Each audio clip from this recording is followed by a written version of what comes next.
This one gardening lie is quietly destroying gardens everywhere. Before we go any further, if you care about growing healthier plants with fewer problems, make sure you subscribe to Evergreen Garden right now and leave a comment telling me what you're growing this season, because this topic alone can save you years of frustration and wasted effort. The biggest lie ruining millions of gardens is not about fertilizer, not about pests, and not about soil types. It is the idea that watering more often is the safest and best way to care for plants. This belief sounds harmless, even responsible, but it is one of the fastest ways to weaken roots, invite disease, and slowly kill plants while gardeners blame everything else except the real cause.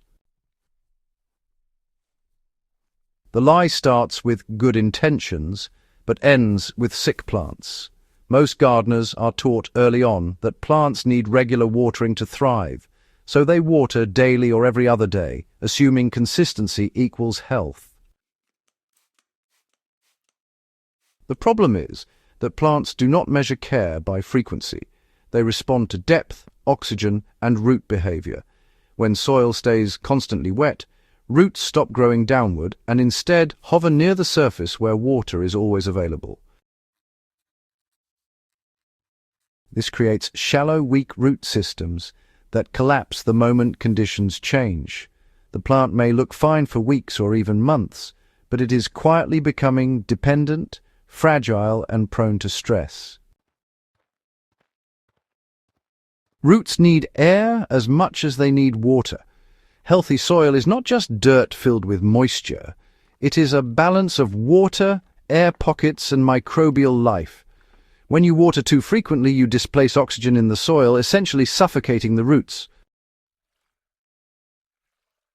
Roots respire just like living tissue, and without oxygen, they begin to rot. This is why overwatered plants often show yellowing leaves, wilting despite wet soil, and slow growth.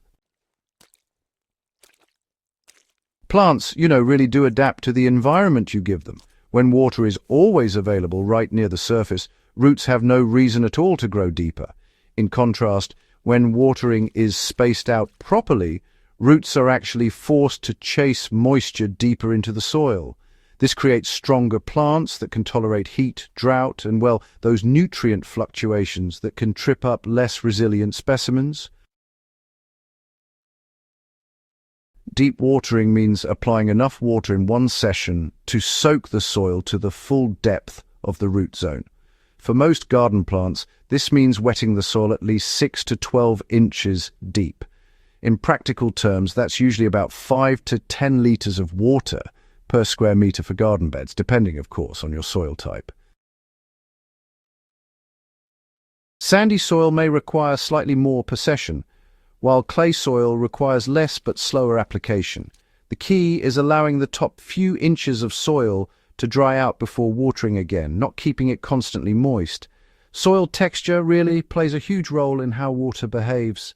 Sandy soil drains quickly and holds less moisture, but it also holds more oxygen, making it harder to overwater, but honestly easier to underwater. Clay soil holds water for longer but drains slowly, making frequent watering extremely dangerous. In clay-heavy gardens, watering once every 7 to 10 days deeply is often far healthier than light watering every few days. Loamy soil sits in the middle and responds best to deep watering every 4 to 6 days during warm weather. Potted plants are especially vulnerable because containers limit airflow and drainage compared to open ground. Many gardeners water containers daily out of habit, not realizing the roots are sitting in saturated soil for hours. A better approach is to water only when the top 5 centimeters of soil are dry, and then water until excess flows out of the drainage holes. For a standard 10-liter pot, this usually means 1 to 1.5 liters per watering session, followed by a full dry down period before the next watering. Fungal diseases thrive in constantly moist conditions. Root rot, damping off, powdery mildew, and leaf spot infections all become more aggressive when soil and foliage stay wet. Overwatering also encourages fungus gnats, whose larvae feed on weakened roots. Many gardeners treat these issues with sprays and chemicals while continuing the watering habits that cause the problem. Once watering is corrected, many disease issues resolve on their own without intervention. Nutrients move through the soil dissolved in water, but roots need oxygen to absorb them efficiently. In overwatered soil, nutrients leach away or become unavailable due to anaerobic conditions. This is why overwatered plants often show nutrient deficiencies even in fertile soil. By watering deeply and allowing soil to dry slightly between sessions, you create ideal conditions for nutrient exchange and microbial activity. This leads to stronger growth without increasing fertilizer use. For most established garden plants, watering deeply once or twice a week is, honestly, far superior to daily watering. In hot weather, vegetables like tomatoes, peppers, and squash really benefit from deep watering every 4 to 5 days. Leafy greens may need slightly more frequent watering, but, they still benefit from depth rather than frequency. Young seedlings need more consistent moisture initially, but once roots are established, they should be transitioned to deeper watering patterns to prevent weakness later on. The most reliable watering guide is not a schedule, but the soil itself.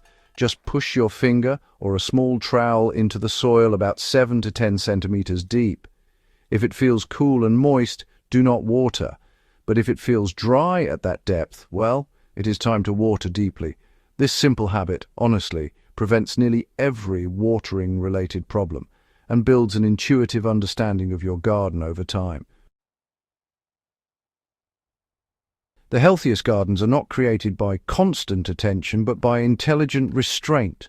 When you stop overwatering, you allow roots to grow deeper soil life to stabilize and plants to develop natural resilience. This one shift alone, really, often leads to fewer pests, fewer diseases, and higher yields without changing anything else. It is not about neglect, it is about trust in how plants are designed to grow. Plants do not want constant comfort, they want the opportunity to grow strong. Watering less often but more deeply is one of the most powerful changes any gardener can make, regardless of experience level. Once you correct this lie, everything else in the garden becomes easier to manage and, honestly, more rewarding. If this guide helped you rethink how you water, subscribe to Evergreen Garden for more honest experience-based gardening advice. Share this with another gardener who might be struggling and leave a comment below about how often you currently water your garden. Let's grow smarter together, season after season.